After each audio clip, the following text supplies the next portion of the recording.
Laura Arroyo was a bright, energetic 9-year-old girl hailing from Chula Vista in California. She was a vivacious child who loved to draw, read, and play with her friends outside. She was their little angel, as her parents described her, always smiling, inquisitive, and anxious to explore the world around her. She was a third grader, did well in school, and had big dreams just like any other kid. But on June 19, 1991, those dreams were stolen from her in the most brutal manner. That evening had been like any other. Laura had been outdoors with friends, playing and laughing. Later that night, she went to bed, and her mother laid her down to sleep. Outside, the complex where they lived was quiet. Families inside their homes, the neighborhood at peace. Sometime in the night, there was a knock at the door. Trusting and naive, Laura opened it. Before her parents had reached the door, she was gone. This sent ripples of panic in the house as her disappearance turned frantic. Parents searched everywhere in the house, calling her name, knocking at neighbors' doors, and dialed 911. The unbelievable had happened. Someone had taken their little girl. The search for Laura was not long. Within hours, her lifeless body was found at an office parkway that was less than a mile from her house. Laura had sustained deep, multiple wound-chop injuries to the head, stab wounds to the chest. The brutality of the attack left investigators speechless. Severe wounds were inflicted with forces that were terrifying. It was clear that the last moment of her life had included pain beyond imagination. The police called her dad, and he refused to believe it. For him, there had to be some mistake. It was not Laura. It was somebody else. But it wasn't. The reality was crushing. His little girl had been taken from him in the worst way possible. Laura's autopsy further showed just how badly she was injured. She had several deep chops to the head, into the skull and brain. She had 10 spear-like stab wounds through her lungs and heart. Each of these types of injuries alone could have been fatal. Together, they ensured Laura never had a chance. Despite the brutality of the murder, there were no immediate signs of sexual assault. As part of standard procedure, a rape kit was performed. The results showed no sperm, leading investigators to believe she had not been assaulted. The swabs were never sent for further testing, a mistake that would later prove costly. Investigators began piecing together Laura's final hours. They questioned neighbors and friends, asking who had seen her last. Among those they questioned was Elizabeth Alcaraz, one of Laura's playmates. Elizabeth had been outside with Laura earlier that evening and remembered something chilling. She recalled seeing Manuel Bracamonte, the father of another one of Laura's friends, walking by twice. The first time, he said nothing. He, upon the second occasion, showed her Elizabeth and told her that she had parents looking for her. Confused, Elizabeth ran inside to check. Nobody ever called her. Investigators theorized this was a ploy to get Laura away from the group. This revelation immediately brought Bracamontes into focus. When interviewed, he stated he barely knew Laura, attempting to minimize any connection to Laura. Detectives knew this to be a false statement. He had been around Laura many times playing with his girlfriend's daughter. Police asked Bracamontes to account for his actions on the night Laura disappeared. He denied he was at the complex that evening, or alternatively, wasn't involved in any way with her disappearance. Neighbors spoke to the contrary of his assertions, however. Many said they watched his black Jetta leave the complex very shortly after Laura went missing.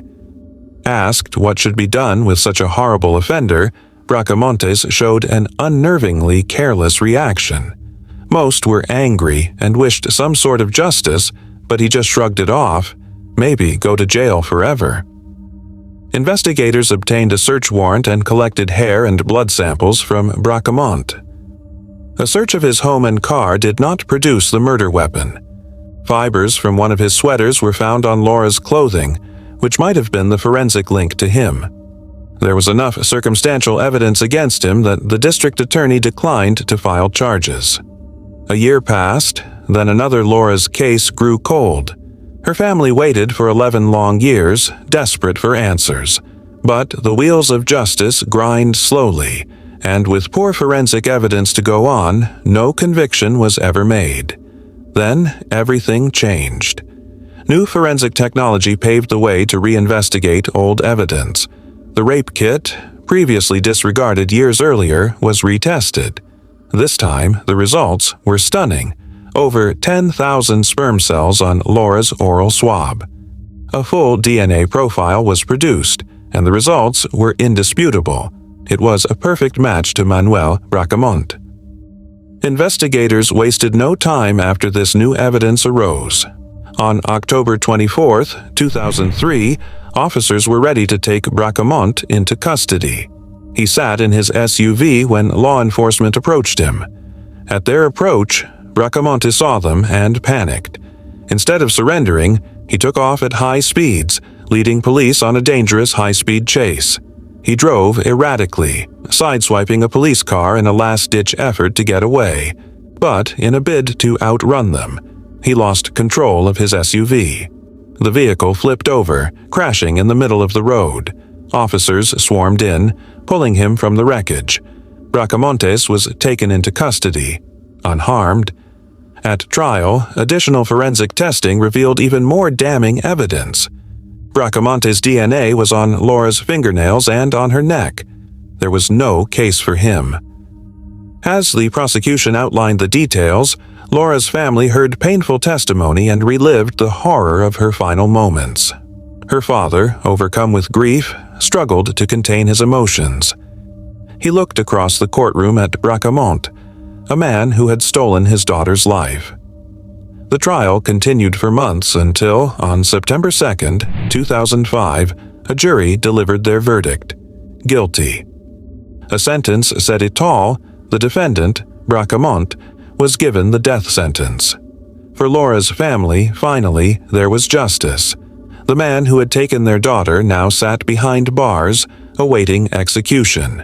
Yet no amount of justice could bring Laura back. They had spent 12 years in anguish, waiting for the day her killer would be caught. 12 years of pain, of wondering, of hoping that one day the truth would come out. Today, Bracamonte sits on death row in California, waiting for his eventual execution. But his capture, a decade plus after the crime, stood as proof of the march of forensic sciences and dogged pursuit of justice. The case of Laura Arroyo is a sad reminder of the losses to senseless violence. A little girl who held so much dream and purity was taken from this world. It is a wound that may never be totally healed by her family, but at least now they will know he shall never harm another child. Justice may have been delayed, but it was not denied. The conviction of Manuel Bracamonte brought some sense of justice, but in no way did it take away the pain Laura Arroyo's family endured for more than a decade.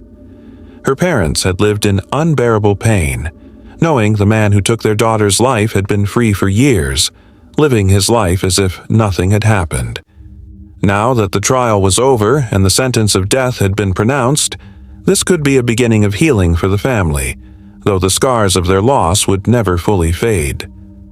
Bracamonte, who had managed to evade justice for so many years, was now confined within Cold Wall in San Quentin State Prison, California's most notorious death row facility. His reaction to the sentencing was emotionless. He did not plead for his life, neither did he show any remorse. Those who watched him throughout the trial described him as cold and detached. He showed no signs of guilt, no acknowledgement of the unimaginable pain he had caused. As for Laura's family, the lack of remorse he showed deepened their hatred for this man who had stolen their daughter. The sentencing brought a sense of closure, but also brought back much of the frustrations they had lived with for so many years. If the evidence had been tested sooner, if law enforcement pushed harder back in 1991, maybe Bracamonte would have been caught before living freely for upwards of a decade. They'd never know how many others might have been victimized in those intervening years. It was a thought that tormented them, but ultimately all they could hang their hat on was that he now sat in custody, pending the sentence of justice he'd soon receive. Bracamonte's family had remained somewhat silent throughout it all. None of his siblings nor his mother had spoken about the case, but some others within his family said they simply could not fathom it. They told the judge he was not the monster that the prosecution painted him to be, insisting something had gone wrong in the investigation, that there was no physical evidence linking him to the 1991 crime scene, and when the new DNA results came out, law enforcement jumped to conclusions. But overwhelming evidence from the sperm in Laura's rape kit to fibers matching his sweater closed the case with very little room for doubt. Over the years, Bracamontes appealed the conviction a multitude of times. His lawyers had argued that forensic procedures were not as consistent and clear today as they would have been, that the case leaned too heavily on DNA with no direct eyewitnesses. Nevertheless, each one got denied. The court sustained his conviction and declared that there was no denying evidence against him. Laura's parents never missed an appeal hearing, never let Bracamonte think he might get away with this. They'd already waited over a decade for justice. They weren't about to let Bracamonte game the system to avoid his fate. Every time they saw him in court, the same emotions came back: anger, sadness, the unbearable weight of their loss. But they remained steadfast. They would not let Laura be forgotten.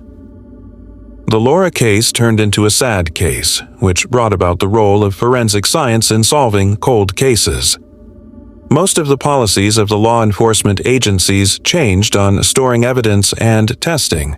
The advances in DNA technology seem to be one of the very reasons that old, long-locked cases may get opened with a new lease on life and hope for their families. Laura's case shook not only her family but also the justice system, teaching it a lesson in what happens when evidence is overlooked. If the rape kit of Laura had been comprehensively analyzed in 1991, the police could have arrested Bracamonte years ago. Instead, he was leading a free life, and Laura's family suffered in silence. The murder of Laura would remain among the people in Chula Vista, a wound that was never cured. It was the same neighborhood she played in. Schools held memorials, and her name would later be emblazoned into a rallying cry, told to remind that more had yet to be done in keeping the community's children from the grasps of evil. The Arroyo family never ceased to remember Laura. Her bedroom remained unchanged for years as an achingly close reminder of a lost child. They visited her grave frequently and talked with her, speculating about what she would have been like as she grew older. Every birthday, every anniversary of her death was another grim reminder of what had been taken. While Bracamonte remains on death row, California has not executed an inmate in decades. Laura's family knew well that he could easily live the rest of his days in prison rather than die by execution. For them, though, it was not just about the execution of justice, but also a statement. It would acknowledge the horror he had inflicted upon them and assure them that their suffering was real. The pain did not stop the Arroyo family from finding strength in unity. They channeled their grief into advocacy, supporting other families of murder victims and pushing for better forensic testing procedures. Laura's case had changed them forever, but it had also given them a purpose to make sure no other family would have to wait over a decade for justice. The Laura Arroyo case is one of tragedy, perseverance, and the slow pursuit of justice unrelentingly. For 12 years, the truth had waited, buried in evidence that went untested, until finally unearthed and brought to Laura's family the answers they had long sought. Justice was delayed, but not denied. All these years later, Laura's memory lives on in the hearts of those who loved her. To those that may view this case and Laura's life as merely a name within a case file, she is so much more. She is someone's daughter, sister, and little girl who deserved so much more. Though her life was taken far too soon, her story will remain one of a justice that, no matter how long it takes, will always find its way. Laura Arroyo's case was stark proof of the fragility of justice and the devastating delay in forensic investigations. Her story was one of unimaginable loss, relentless drive, and ultimate hard-won resolution. While it took more than a decade for justice to get Manuel Bracamontes convicted, her case proved it could always shine a light on the most heinous of crimes with persistence and advances in forensic sciences. The pain never really went away for Laura's family. They continued to experience in life the heavy absence of their daughter and they knew that no conviction, no sentence, not even an execution can bring a person back. But they found strength in making sure her memory was not forgotten. It required them to promote better forensic tests, to plead with police forces to reopen unsolved cases that had gone cold, to promise never to discount evidence as inconclusive without literally leaving no stone unturned. Bracamont sits in a cell on California's death row now, with nothing but time, the time he stole from Laura, the time he took from her family. His conviction meant that he would never harm another child again. But to the Arroyo family, justice would never feel like enough. What was lost would always outweigh any satisfaction in knowing her killer was caught. Laura's is not a story of tragedy that happened in the past, but one to be held as a lesson for the present and future, a lesson in the value of not letting go until justice is truly served, no matter how the answers seem far beyond reach. Her case simply proves that when time seems to bury the truth, determination is what will unearth it again. There are so many cases that have not been investigated yet, so many waiting families seeking justice, victims whose voices may have been silenced, but whose stories must be told. The case of Laura Arroyo stands for one important belief: no case should ever be forgotten, and no victim should ever be ignored. Let her story be a reminder, a clarion call that the police must never leave any stone unturned. The forensic scientists should not rest but keep pushing the edges of what their technologies could do, and society, in general, shall clamor for justice, no matter how impossible it is to get. Justice may indeed be delayed, but it's never denied. But it should never take 12 years either. Laura Arroyo deserved better. So do the countless others still waiting for their day in court. David Reed was the kind of boy everyone loved. He was kind-hearted, affectionate, and fiercely loyal to his family. Though he wasn't one for confrontation, he was always quick to stand up for others. His family remembers him as someone who never hesitated to express his love, always hugging his mother, always telling her how much he cared. His older sister, Virginia, was one of his best friends, and they shared a bond that was unbreakable. David was also an adventurer. He spent most of his time outside, riding his bicycle through the quiet streets of Schuylkill Haven, Pennsylvania. His bike was more than just a mode of transportation. It was his constant companion, an extension of himself. Every time he left the house, he followed the same ritual, a heartfelt, "I love you, Mom," before pedaling off into the distance. It was a promise that he would always come back. But on August 21st, 1985, David didn't come home. That night, panic set in. His mother and sister knew something was wrong. David would never disappear without telling someone where he was going, and he would certainly never abandon his bicycle. As the hours passed with no sign of him, his family feared the worst. Soon, the police were called, and an official search was launched. Firefighters and officers scoured the area near the railroad tracks, hoping to find any clue that would lead them to the missing boy. Sergeant Bob Reedy, one of the officers assigned to the case, initially believed it was a runaway situation. Perhaps David had gone to stay with a friend and had lost track of time. But as the search continued, hope began to fade. Then, Virginia made a chilling discovery. Hidden in the bushes near the railroad tracks lay David's bicycle. The sight of it sent shockwaves through the family. This wasn't normal. David would never leave his bike behind. Something had happened to him. Days turned into weeks. The community rallied behind the family, putting up missing posters all over town. They were in grocery stores, on telephone poles, in shop windows, anywhere someone might see them and remember something useful. The police continued to investigate, questioning friends and neighbors, following leads that led to dead ends. David's family never gave up hope, but as weeks turned into months, they were left with nothing but unanswered questions. For nearly a year, Schuylkill Haven remained haunted by David's disappearance. Then, in the summer of 1986, everything changed. A local resident was searching for his missing cat in the woods behind his house when he stumbled upon something unimaginable. Lying among the fallen leaves and scattered twigs was a human skull. The man immediately contacted the police. When officers arrived, they carefully searched the area and discovered more bones. Among them were fragments of clothing, a white t-shirt, and a pair of blue jeans. Sergeant Reedy was among the first to put the pieces together. The clothing matched what David had been wearing the day he disappeared. After nearly a year of searching, they had finally found him. David's remains were sent to forensic anthropologist Dr. Janet Munge for examination. What she found only deepened the mystery. The bones showed evidence of animal activity, likely scavenging by wildlife. But more disturbingly, there was a fracture on the back of David's skull.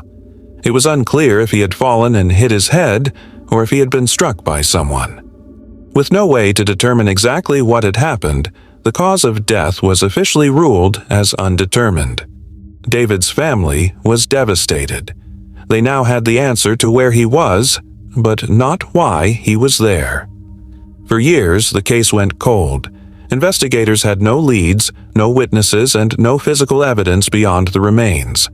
But then, a woman named Kathy came forward with an unsettling memory. She recalled seeing David get into a blue van the day he vanished. Not only that, but she remembered part of the license plate number. It was the first real lead in years. Investigators ran the plate number in every possible variation, hoping for a match.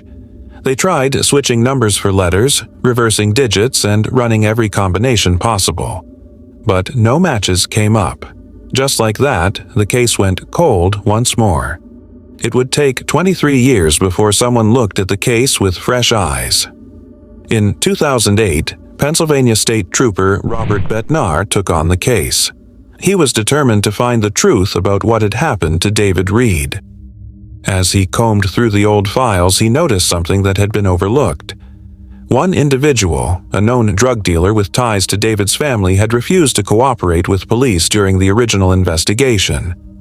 At the time, he had been incarcerated, and when authorities tried to question him, he wanted nothing to do with them. Bednar decided to track him down. When he finally confronted the man, he still refused to talk, but the investigation didn't end there. Rumors had circulated for years, whispers about a possible abduction, stories about a blue van, and one name that kept coming up, Joe Geiger. Joe Geiger was a local drug dealer who had been growing marijuana in the same wooded area where David's body had been found. After David disappeared, Geiger had vanished for a time as well. Investigators believed that was more than a coincidence. When they finally tracked Geiger down, he wasn't the same young man from 1985. Now, in his 40s, he had built a different life for himself, but when confronted with the case, he cracked. He admitted that he had been there when David died, but he wasn't alone. Geiger pointed the finger at John Fry. Fry had been a troubled teenager in 1985, known for drinking and getting into trouble. According to Geiger, Fry had punched David in the face, causing him to fall backward and hit his head. When investigators brought Fry in for questioning, he admitted to being present that day. But he told a different story. He claimed Geiger was the one who hit David. 2 confessions, 2 suspects blaming each other. But forensic evidence helped clarify the truth. David's skull had been fractured on the right side of his face. Geiger was left-handed. If someone had punched David, it would make sense that the injury came from Geiger's hand. On August 20th, 2008, one day before the anniversary of David's disappearance, Joe Geiger was finally arrested. He was charged with third-degree murder, manslaughter, tampering with evidence, and abuse of a corpse. For David's family, justice was finally within reach. But the outcome of the trial was nothing short of devastating. Geiger agreed to a plea deal. He admitted to killing David. He admitted to covering up the crime. But instead of a lengthy sentence, he was given no more than 2 years in prison. David's family was shattered. Virginia, his sister, had spent more than 2 decades fighting for justice. Now, after 23 years, all they got was 2 years behind bars for the man who had taken her brother's life. His cousin put it bluntly, "Joe took away my cousin, my friend. He got to live his life. David never had that chance." After serving his sentence at a Pennsylvania correctional facility, Geiger walked free. He has never expressed true remorse for what he did. David Reed was only 14 years old when his life was stolen. It took 23 years to bring his killer to justice. But in the end, justice was fleeting. For David's family, the pain has never gone away. A life taken too soon, a sentence too short, and a lingering question: was it ever truly enough? David's family could hardly believe what they were hearing when the judge announced Joe Geiger's sentence. 2 years. Just 2 years for the murder of a 14-year-old boy whose life had been cut short. 2 years for the pain his mother, his sister, and the entire Reed family had endured for over 2 decades. 2 years for a crime that had shattered an entire community. Virginia Reed sat in the courtroom, staring at the man who had taken her brother's life. She had waited for this moment for 23 years, hoping for justice, hoping that the system would finally hold him accountable. But as the judge handed down the sentence, she felt her stomach drop. It wasn't enough. It wasn't even close to enough. Some members of the community were outraged, calling the ruling an insult to David's memory. Others tried to console the family, telling them that at least now they had answers. At least now they knew the truth. But the truth was a bitter pill to swallow. When Geiger stood before the court, he showed no real remorse. His confession had been calculated, part of a plea deal that allowed him to avoid a harsher sentence. He didn't apologize. He didn't look David's family in the eyes. After the sentencing, reporters gathered outside the courthouse, hoping for a statement from the Reed family. But what could they say? How could they put into words the depth of their grief, their frustration, their pain?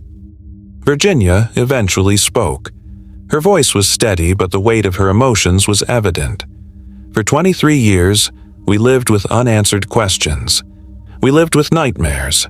We lived with the agony of not knowing what happened to David. And now we know who did it. We know why. But it doesn't feel like justice. It feels like a slap in the face. 2 years? That's not justice. That's not accountability. My brother is still gone, and he's never coming back. David's mother was too distraught to speak. The woman who had spent decades longing for closure was now faced with the cruel reality that the man who took her son's life would be free before she could even begin to heal. As Geiger was led away, he barely acknowledged the people whose lives he had destroyed. To him, it was over. He had served his time, he had struck a deal, he was ready to move on. But for the Reed family, there was no moving on. When Joe Geiger was released from prison, he returned to a life that, while changed, was still his to live. He had the freedom to rebuild, to start over. He had the luxury of waking up in his own bed, of making plans for the future. David never had that chance. In the years following the trial, Virginia and other members of the Reed family continued to speak out about the injustice of the sentence.